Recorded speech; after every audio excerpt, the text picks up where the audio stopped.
బరువు పెరిగినప్పుడు మన ఈ బరువు మోసే కీళ్ళ మీద ప్రెషర్ పెరగడం, దీనివల్ల కూడా మనకు లాంగ్ టర్మ్లో ఆర్థరైటిస్ అనేది ఎర్లీగా వచ్చే ఛాన్స్ ఉంటుంది. హలో, ఈరోజు మనం యంగ్ పీపుల్లో ఆస్టియోఆర్థరైటిస్ అంటే కీళ్ళ నొప్పులు, మోకాళ్ళ అరుగుదల ఇవన్నీ కామన్గా చూస్తూ ఉన్నాం.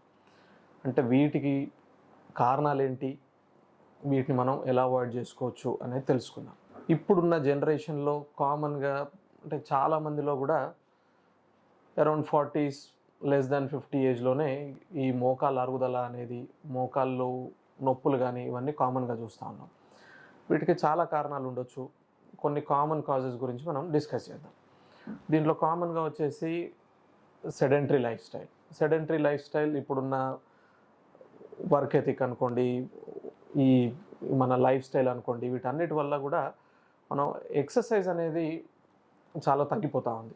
దీనివల్ల ఏమవుతుందంటే ఫస్ట్ థింగ్ ఈజ్ ఒబేసిటీ వల్ల మనకు బరువు పెరిగినప్పుడు మన ఈ బరువు మోసే కీళ్ళ మీద ప్రెషర్ పెరగడం, దీనివల్ల కూడా మనకు లాంగ్ టర్మ్లో ఆర్థరైటిస్ అనేది ఎర్లీగా వచ్చే ఛాన్స్ ఉంటుంది. ఎక్కువ యాక్టివిటీ లేకపోవడం, ఎక్సర్సైజ్ లేకపోవడం, వీటి వల్ల మనకు ఈ మజిల్ మాస్ తగ్గిపోవడం, మజిల్లో టోన్ సరిగ్గా మెయింటైన్ చేయలేకపోవడం, వీటి వల్ల కూడా మనకు జాయింట్ ప్రెషర్స్ పెరిగిపోయి దీనివల్ల కూడా మనకు లాంగ్ టర్మ్లో ఆర్థరైటిస్ వచ్చే అవకాశాలు ఎక్కువగా ఉన్నాయి.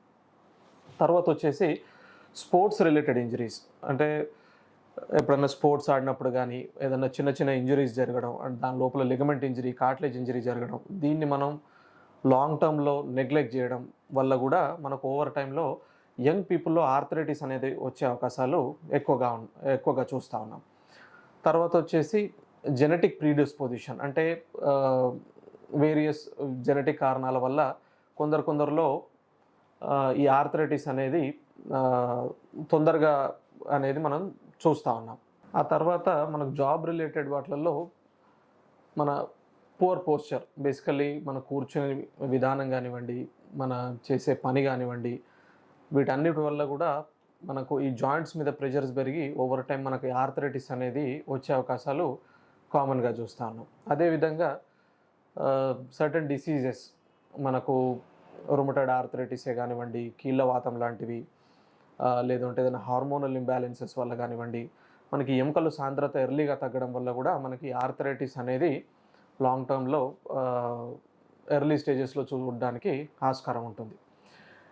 ఇవన్నిటికీ కూడా మనం ఎర్లీ స్టేజ్ ఆర్థరైటిస్ ప్రివెంట్ చేయడానికి కామన్గా రెగ్యులర్ ఎక్సర్సైజ్ చేయడం, మన వర్క్ ప్లేస్లో పోస్చర్ కరెక్ట్గా మెయింటైన్ చేసుకోవడం, మన వెల్ బ్యాలెన్స్డ్ డైట్, మన ఫుడ్లో కానివ్వండి సరిపడా కాల్షియంని మెయింటైన్ చేసుకోవడం, వైటమిన్ డిని కూడా కరెక్ట్గా మెయింటైన్ చేసుకోవడం, ఇవన్నీ చేసినట్టు అయితే కనుక మనకు లాంగ్ టర్మ్లో ఈ ఆర్థరైటిస్ని ఎర్లీ స్టేజ్లో వచ్చేదాన్ని మనం అవాయిడ్ చేసుకోవడానికి ఆస్కారం ఉంటుంది.